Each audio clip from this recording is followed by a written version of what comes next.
Today, we are making a salty honey pumpkin pie.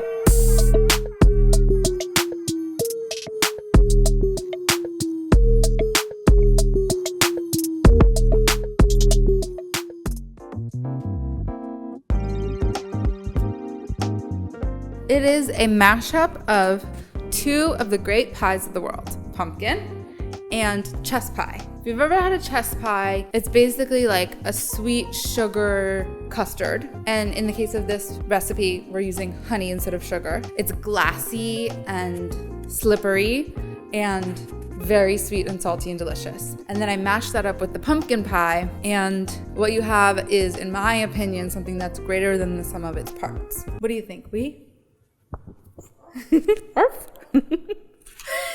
Number one, we're gonna make the world's easiest pie crust. We're gonna make a press-in pecan crust, which, by the way, brings in the third most important pie at Thanksgiving, pecan pie. So we've got everything represented here. Then we're going to make the honey pumpkin custard. So easy. Dump a bunch of stuff in a pot, bring it to a simmer, pour it into the pie, and bake.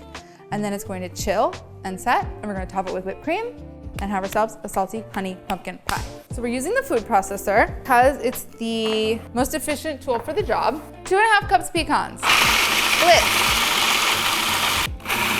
If they're too chunky, it won't hold together as well. So this is looking nice. You basically want like pecan meal. Next thing we're gonna do is melt 10 tablespoons of butter.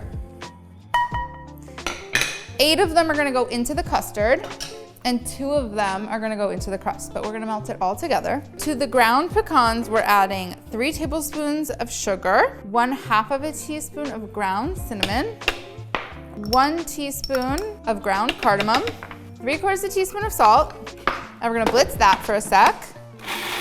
While the butter melts, I'm gonna separate my egg yolk from my egg white. The egg white is gonna go into the crust, and that's what makes it hold together as a singular crust and not as a bunch of little pieces. And then you're gonna reserve the egg yolk for the custard later on. Okay, so I can hear the butter has melted. Woo! With the motor running, I'm gonna drizzle in 2 tablespoons of this melted butter and then save the rest.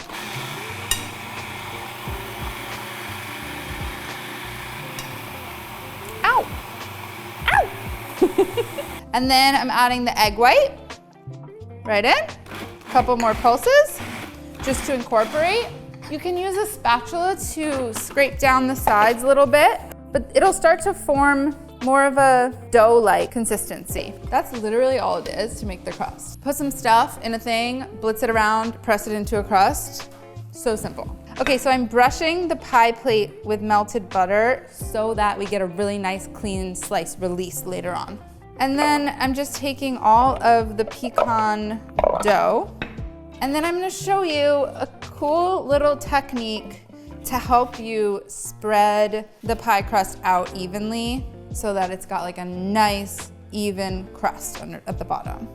I'm taking a 1 cup flat dry measuring cup, and I am just using it to press the crust into the pie dish, and it just allows you to kind of evenly smooth it out and put pressure, as opposed to using your fingers and then the whole bottom gets dappled and uneven. And I'm using the edge of the measuring cup right into the corner of the pie plate there. And that's how you get a nice 90-degree edge. So the crimping process takes 1 finger and then 2 other fingers, and you go like this, and you pinch, and it's so simple. It's just a little bit of pressure to create a little V. Okay, I mean, if that's not fucking gorgeous to you, I don't know what to tell you. So now this goes into the oven and bakes just until we see that it has set and it's dry. So right now it's shiny and it's wet, it's a little buttery. It's going to set and you will see it turn dry, but it won't turn golden brown yet. And that's because it's gonna go back in the oven with the pumpkin custard and finish cooking. Step 2 is make the honey pumpkin custard. It's all going to the same place. You don't even need to wash the food processor in between, just wipe it out a little bit. And then we are adding 1/2 cup of pumpkin. I encourage you to get Libby's. This is not sponsored by Libby's. This is just me knowing that Libby's makes the sweetest, most pumpkin-y, un-aluminum-y tasting pumpkin puree. So 1/2 cup. Then I'm adding 3/4 cup of granulated sugar. I am adding 3/4 cup of honey. If you just grease the insides a little bit with some oil or butter, and then you pour it in to measure out, you can more easily release it because the honey resists the butter and it just spills right in. So we've got our honey, our sugar, our pumpkin. I'm adding that reserved yolk, and then I'm cracking in 3 more whole eggs straight in. Then I'm adding a 1/2 cup of heavy cream, a 1/2 teaspoon of cardamom, 1 teaspoon of ground cinnamon. These are the classic pumpkin pie spices. And then a 1/2 teaspoon of ground nutmeg. If you only have the pre-ground stuff, totally fine. I happen to have a whole nutmeg, and so I'm gonna use it. I'm eyeballing this. It's like 1/2 of a nutmeg.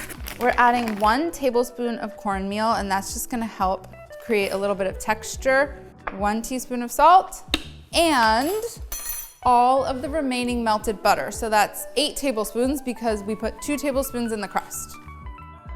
Okay, so once all the butter that has been melted in your saucepan is in the food processor, just throw this on your stove and save it because we're about to go into that pot. So we don't need to wash it. It's gonna get used. And now we're pulsing this. We just wanna do long pulses to incorporate it. We're basically blending this together.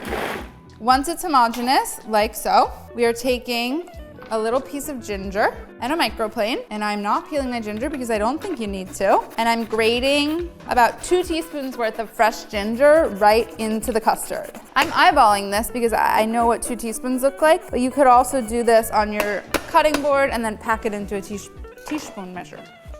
Teaspoon. Okay, and another pulse. 1, 2, 3. We're not trying to whip any air into this because this isn't like a souffled custard. This is where you can make it your own. When I was growing up, my dad and I used to make pumpkin pie every year for Thanksgiving. And every year we would tweak the recipe, and it was always like a little of this and a pinch of that and maybe some molasses and maybe some maple syrup. The joy of the pumpkin pie was that it was a little different every time.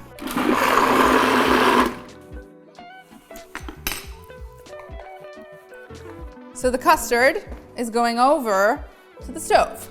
And we've got our reserved pot that had a little butter in it. No problem, it's all going to the same place. And I'm just gonna pour this honey custard right into the pot.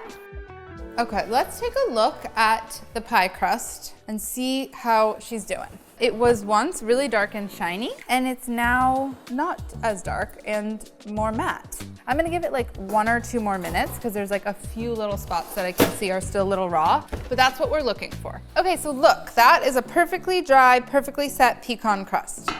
So we're leaving the oven at 300. This pie bakes really low and slow, and that's what makes the custard really nice and supple and soft. While this cools for 5 minutes, we're gonna bring our custard up to a simmer. And the reason we do that is just to give it a jump start in the oven so that it gets poured into the crust while it's really hot. And that way we don't have to wait another 20 minutes for the custard to heat up in the oven. So we're just speeding up the process. It's important to stir this constantly at this point. We don't want like the edges to start to cook and the eggs to set. So we're just moving it around a lot while we heat it up.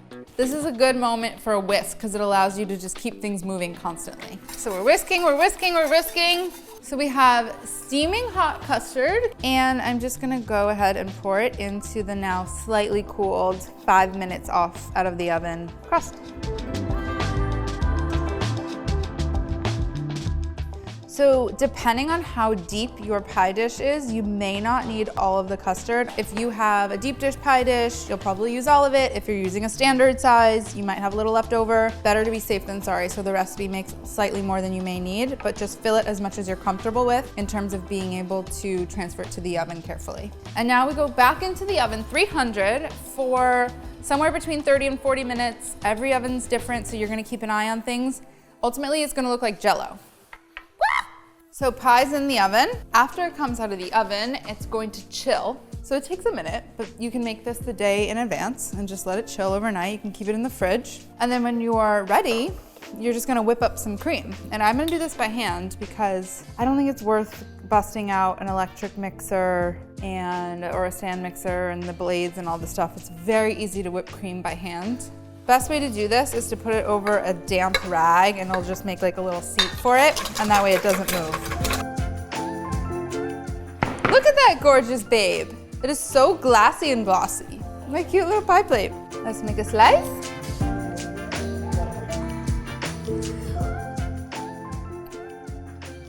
One thing that you must not forget, which we almost did, was that this pie gets finished with flaky sea salt because I like a sweet salty dessert, but mostly because there's so much sweetness and sugar in this custard. It's made of honey and sugar, and that's basically it. It needs a little something to balance it. A little flaky, like any good dessert.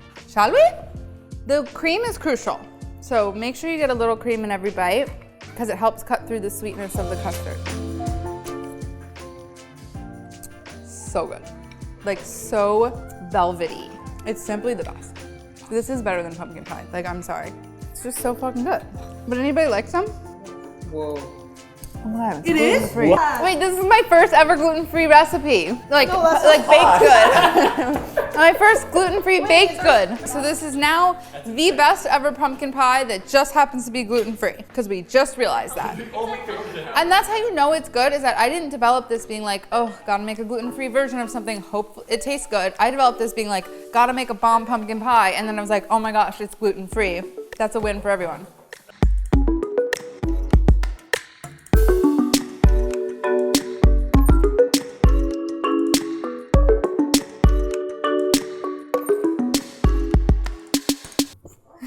Arf.